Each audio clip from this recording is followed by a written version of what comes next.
Então, nós vamos apresentar os 3 artigos da atividade do AVA, da semana 1 e 2, da disciplina de metodologia do ensino de educação física. E, posteriormente, fazer uma comparação com a nossa realidade escolar. Então, o primeiro texto, o primeiro artigo, ele tem o título de Pesquisa Sociocrítica sobre o ensino da educação física e a formação de professores de educação física, uma revisão sistemática. O objetivo desse estudo é revisar sistematicamente toda a produção científica sobre pesquisa sociocrítica no ensino da educação física entre os anos de 1999 e 2014. Então, ele traz uma perspectiva assim, crítica, que ele entende a educação física como uma prática pedagógica que atravessa as questões sociais, políticas e culturais. Ele entende que ele traz no artigo que a educação física ela não é somente uma prática esportiva, né? Ela precisa atravessar as questões de desigualdade, de inclusão, que a gente tem muito no ambiente escolar, né? Nós trabalhamos com isso e lidamos com isso todos os dias.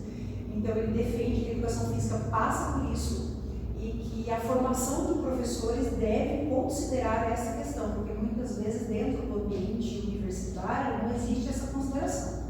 Então, o acadêmico, depois que ele se forma, ele chega na escola e aí ele se depara com todas essas questões e muitas vezes não sabe lidar com essas questões. Né? Os professores universitários nessa questão, eles são um pouco afastados, né? Ele faz até uma crítica com relação a isso, são um pouco afastados dessa realidade do ambiente escolar. Então, basicamente isso que ele define no artigo. Eu vejo que na minha formação, principalmente no começo ali, tinham poucos projetos de extensão. Ultimamente até tem mais, PIBID e tal e outros. Mas as pesquisas também, críticas da educação também, elas tinham pouca ligação com a realidade escolar. Eram mais críticas e pesquisas referentes à documentação ou a métodos anteriores do que a prática e a aplicabilidade no ambiente escolar. A gente espera que com o PROEF isso melhore.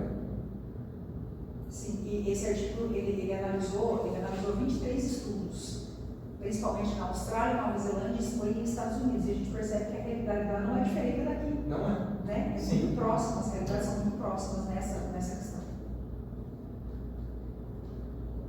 E essa formação continuada ela é fundamental também. É de suma importância, né? Porque a gente não é preparado, né? O ideal, eu penso que seria pegar esse conhecimento e adaptar, né? Para que o aluno faça sentido para o aluno, né? Não só o conhecimento técnico, mas também a forma de ensinar, a didática. Eu penso que seria nesse sentido também. É fundamental que a gente proponha práticas trazendo para a nossa realidade na escola, né? Que a gente proponha práticas que problemizem esses preconceitos, né? Incluam diferentes corpos, histórias, para que a gente consiga trabalhar isso com os alunos. Na verdade, nós que estamos na escola há mais tempo, a gente já tem essa prática pela vivência do ambiente escolar, que nos exigiu essa prática. Eu, enquanto profissional, sou completamente diferente. Eu tive, inclusive, uma boa formação na parte do estágio, de ótimos professores que já falavam essas coisas. Só que quando eu entrei na escola, eu não tinha capacidade para refletir sobre o que eu fui ensinado.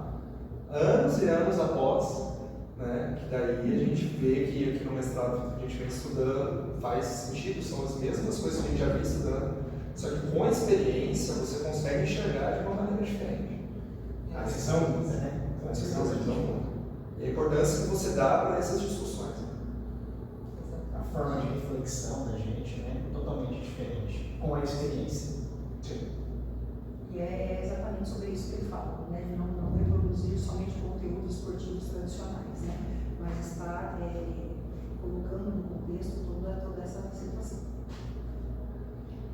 No texto 2, então, a gente fala sobre a formação de professores e didática para o desenvolvimento humano. Então, o artigo de Libani, 2015, ele aponta um problema antigo e que persiste até os dias de hoje. Então, ele coloca a separação entre o que ensinar e como ensinar.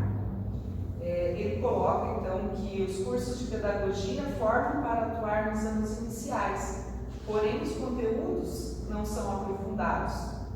Já nas licenciaturas, o foco é total no conteúdo, mas como ensinar? Isso não é tratado com tanta importância. Para Davidoff, o professor precisa dominar a matéria e também transformar os métodos de aprendizagem para que estes sejam significativos para o aluno. Então, o que os cursos de formação deveriam fazer? Deveriam unir teoria e prática, didática e conteúdos específicos. Na nossa realidade, a gente vê muito isso acontecendo, né? Na nossa realidade escolar. Então, o professor dos anos iniciais, ele não se aprofunda nos conteúdos, fundamentos motores, jogos, brincadeiras. Isso faz com que as aulas fiquem sem objetivos claros de aprendizagem. E na licenciatura, o professor estuda muitos conteúdos, esportes, anatomia, mas pouco se fala em como adaptar esses conteúdos à faixa etária em que a gente vai trabalhar. E quais os problemas que acontecem em virtude disso? As aulas ficam focadas na recreação, sem intencionalidade pedagógica, ou, então, muito técnicas, distantes da faixa etária dos estudantes. O que seria o ideal, segundo Libânio e Davidoff? Eles colocam, então, que o professor precisa conhecer os fundamentos, coordenação, equilíbrio, lateralidade, enfim, e transformar isso em experiência significativa para as crianças. De que forma? Através de jogos, brincadeiras, circuitos motores, criar situações de investigação, instigar o aluno para o conhecimento. Fazer uma aula com intencionalidade. Com intencionalidade, não apenas algo recreativo. Sim, estava até comentando, né, com o Alex sobre uma apostila que veio para a gente de educação física, né, que retrata exatamente isso. Parece que ela veio de um professor que montou essa apostila, né, que tem os conteúdos, mas não tem o método. Sim. Na apostila. Então são vários recortes de atividades que elas sim têm os objetivos, porém, num conjunto e num contexto, esses objetivos, essas atividades não se conectam. São aleatórias, né? Então... E a gente cai novamente naquela questão de não desenvolver apenas habilidades motoras, né? Exatamente. Mas também situações que fortaleçam valores como cooperação, respeito e cuidado com o corpo. Aí a gente cai naquela questão da escola justa, democrática. Enfim. Porque se executar, né, que talvez será implementado na nossa rede, provavelmente não, mas porque realmente o material é mais rápido. Mas assim, se executar exatamente essa apostila, vai ser uma aula desenvolvimentista apenas, né? Sem reflexão, sem oportunidade para o aluno de autonomia, desenvolver seu outro lado humano, né? Então, é de extremamente importância que esses cursos, na verdade, eu tive uma ótima formação nesse aspecto, né? Mas que os cursos consigam contemplar isso. Nem só a teoria, né? Nem só a prática, porque eu já vi também aulas incríveis e com métodos incríveis, mas que na hora da instrumentalização ali o aluno não tem tanta capacidade de evoluir porque as orientações não estavam à altura do nível dos alunos, né? Então tem que ter os dois mundos, né? E se fosse aplicado só um material desses que a gente conversou, haveria uma regressão. Sim. No ensino e não uma progressão. Com certeza. E no terceiro artigo, que é de José Carlos Libânio e Eliane Silva, aí ele fala das finalidades educativas escolares e a escola socialmente justa e a abordagem pedagógica da diversidade social e cultural. Ele fala dos desafios educativos da escola socialmente justa e o lugar que a diversidade cultural ocupa dentro dessa escola. Ele fala também dos desafios pedagógicos didáticos dessa escola justa. Ele fala da relevância política e pedagógica dos estudos sobre diversidade e também sugere uma abordagem pedagógica da diversidade em uma escola socialmente justa e um ensino voltado para o desenvolvimento humano. Ele traz como destaque a garantia, como destaque de uma escola justa, a garantia do acesso a itens escolares fundamentais. Ele fala sobre minimizar a desigualdade escolar e, consequentemente, a desigualdade social. Ele fala primeiro que dentro da escola a gente precisa minimizar a desigualdade escolar e, consequentemente, minimizando a desigualdade escolar, vai ser minimizada a desigualdade social. Ele fala dessa conscientização, né, a ser trabalhada ali nos estudantes. Fala também da preservação da dignidade e igualdade com os outros. E ele traz uma finalidade prioritária dentro dele, que é o desenvolvimento das capacidades humanas para a vida em sociedade. Ele traz como uma finalidade prioritária do artigo. E nenhum professor pode ensinar sem levar em conta a diversidade humana, digamos, a pluralidade social, né? Aquilo que o outro traz, aquilo que o outro já vem com conhecimento dele, né, da cultura dele.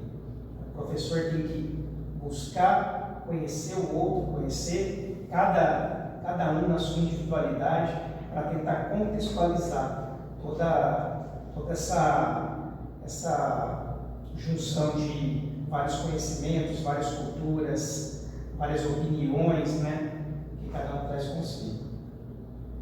Isso é uma busca constante, né? Porque Desafio, é um desafio, porque o que nós devemos fazer, né? Nós tentamos e acredito que nós conseguimos fazer em grande parte das nossas aulas, é fazer com que o aluno se sinta valorizado ali pelo que ele é, pelo que ele traz, pela história dele. Isso faz com que ele se sinta valorizado, né? Pertencente ali àquele momento, àquela aula. Né? Pertencimento é uma palavra, né? Isso e valoriza e torna o aluno assim, né, se sentindo capaz. Isso é muito importante. E o nosso desafio está maior ainda, né? Porque a gente tem hoje pessoas que vêm de outros países, né? Sim. A gente tem o povo venezuelano, o povo haitiano, né? Que estão no Brasil, né? Vieram para o Brasil, e a gente tem mais esses desafios ainda, que não é só com o nosso povo, mas o povo que vem de fora.